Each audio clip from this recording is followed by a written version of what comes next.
샬롬.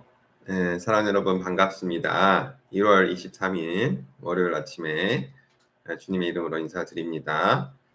이 아침에 하나님께서 우리에게 주시는 묵상할 말씀은 누가복음 11장 9절과 10절의 말씀입니다. 아주 유명한 말씀인데요. 함께 한 목소리 읽어보겠습니다. 내가 또 너희에게 이르노니 구하라 그러면 너희에게 주실 것이요 찾으라 그러면 찾아낼 것이요 문을 두드리라 그러면 너희에게 열릴 것이니 구하는 이마다 받을 것이요 찾는 이는 찾아낼 것이요 두드리는 이에게는 열릴 것이니라. 다시 한번 읽어보겠습니다. 내가 또 너희에게 이르노니 구하라 그러면 너희에게 주실 것이요 찾으라 그러면 찾아낼 것이요 문을 두드리라 그러면 너희에게 열릴 것이니 구하는 이마다 받을 것이요 찾는 이는 찾아낼 것이요 두드리는 이에게는 열릴 것이니라. 아멘. 아멘. 이 말씀을 우리가 함께 묵상하면서 이 시간에는 구하라, 찾으라, 두드리라 라는 제목으로 함께 잠시 말씀을 묵상하며 나누도록 하겠습니다. 이 말씀은 예수님께서 이제 제자들에게 어떻게 우리가 기도해야 하는지 기도에 대해서 말씀을 하시면서 이제 주기도문을 우리가 잘 외우고 있는 주기도문을 가르쳐 주시고 또 거기에 덧붙여서 더 기도에 대해서 가르쳐 주시면서 하신 말씀입니다. 우리가 하나님께 기도하는 것은 구하는 것이죠. 그리고 또 찾는 것이고 또 두드리는 것입니다. 하나님의 도우심을 구하고 또 우리가 알지 못하는 어떤 방향, 우리가 알지 못하는 답을 또 주님을 찾고 부르짖으면서 기도하면서 찾는 것이고 또 우리 능력으로 해결하지 못하는 그 문제들을 우리 힘으로 감당이 안 되는 그런 상황들을 하나님의 도우심을 간구하면서 또 두드리는 것입니다. 우리가 기도를 할 때 하나님께서 우리 기도를 들으시고 또 우리 그 간절한 마음에 응답해 주신다는 것입니다. 우리가 기도하지 않으면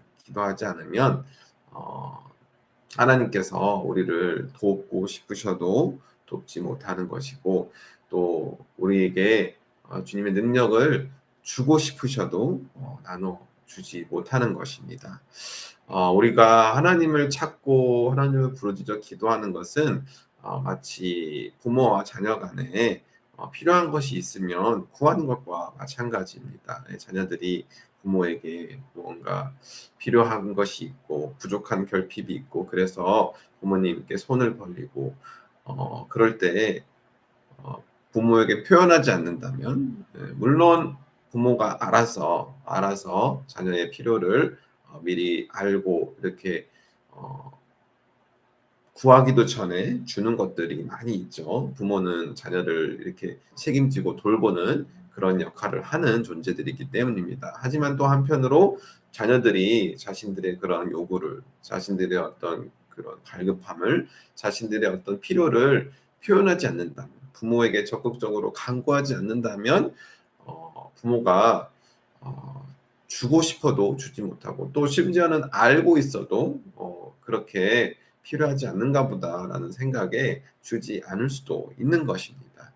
우리가 하나님께 간구하면 하나님께서는 반드시 그렇기에 우리가 구하는 것에 응답해 주십니다. 꼭 우리가 구하는 것을 받지 못할 수도 있습니다. 우리가 원한다고 해서 하나님께서 그대로 들어주시지는 않을 수도 있습니다.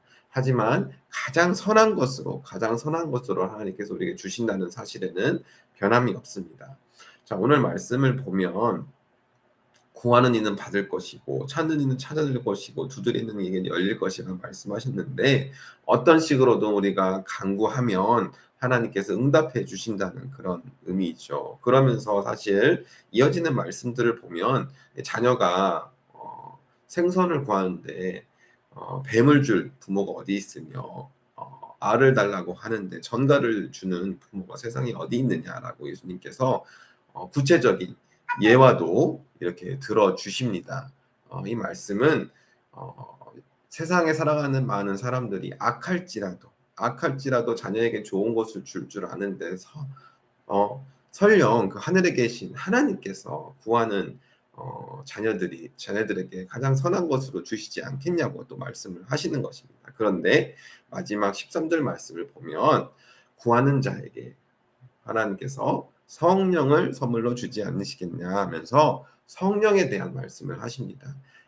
그런 이게 무슨 말이냐면요. 우리가 다양한 것들을 하나님께 구하면서 나아갈 수 있겠지만 우리가 그 구하는 대로 들어주시는 것이 아니라 때로는 하나님께서 다른 방식으로 우리에게 응답해 주시는데 하나님께서 우리에게 가장 좋은 선물은 하나님의 영이신 성령님을 우리 가운데 보내주시는 것이란 것을 말씀하시는 것입니다. 우리가 어떤 풀리지 않는 어떤 문제, 우리가 원하는 바라는 그런 것들이 해결되는 것이 아니라 때로는 하나님께서 성령의 임재를 통해서 또 성령의 도우심을 통해서 또 성령의 어떤 역사하심을 통해서 우리의 기도를 응답해 주신다는 것입니다. 그리고 오늘 말씀은 그것이 하나님께서 우리에게 베풀어 주시는 가장 큰 선물이고 가장 확실하고 또 선한 기도 응답이 될 수 있다고 말씀을 하는 것입니다. 자, 왜 그러냐면 오늘 말씀에 사실 상반되는 말씀이 또 우리가 다른 성경에 기록이 되어 있거든요. 야고보서 4장 3장에 이런 말씀이 있습니다. 구하여도 받지 못함은 정욕으로 쓰려고 잘못 구하기 때문이다라는 말씀이 있어요. 그렇기 때문에 많은 우리가 구하는 많은 것들이 사실 우리가 구한 대로 하나님께서 들어주시지 않는 이유는 어쩌면 우리가 정욕으로 쓰려고 하나님께 잘못된 것을 구하고 있을 수도 있다는 것입니다. 생각을 해보세요. 자녀들이 부모에게 뭔가 간절히 구하는데 부모가 보기에는 이게 자녀들에게 결코 좋은 결과를 가져오지 못할 것이라는 생각이 든다면 부모가 그 간구하는 것에 들어주지 않을 수도 있잖아요. 그렇죠? 자녀가 컴퓨터를 사주면 뻔히 이 컴퓨터를 가지고 게임만 할 것을 그리고 엉뚱한 듯 시간을 보낼 것을 다 뻔히 보이가 안다면 그 자녀의 그 잘못된 그런 간구에 부모가 선뜻 그 기도를 그 요청을 들어줘야 될지 말아야 될지 고민하는 게 부모의 마음이잖아요. 제가 간단한 예를 들어본 겁니다. 마찬가지예요. 우리가 정욕으로 쓰려고 잘못 구하는 그런 기도 제목들이 있다면 하나님께서는 그런 것들에 그대로 응답해 주시지는 않을 수도 있다는 것을 말씀해 주는 것입니다. 하지만 분명한 사실은 우리가 구할 때, 우리가 찾을 때, 우리가 두드릴 때 하나님께서는 가장 선한 방식으로 우리의 기도에 응답해 주신다는 것, 무엇보다도 성령을 우리 가운데 선물로 주신다는 사실을 꼭 기억하시고 우리가 적극적으로 하나님께 구하고 또 찾고 두드리는 그런 자녀들 하나님과 친밀한 그런 관계를 유지하는 그런 기도하는 성도들 모두가 될 수 있게 되기를 간절히 소망합니다. 자, 그러면 이 아침에 한 구절 묵상 나눔은 여기까지 하도록 하겠습니다. 네, 감사합니다.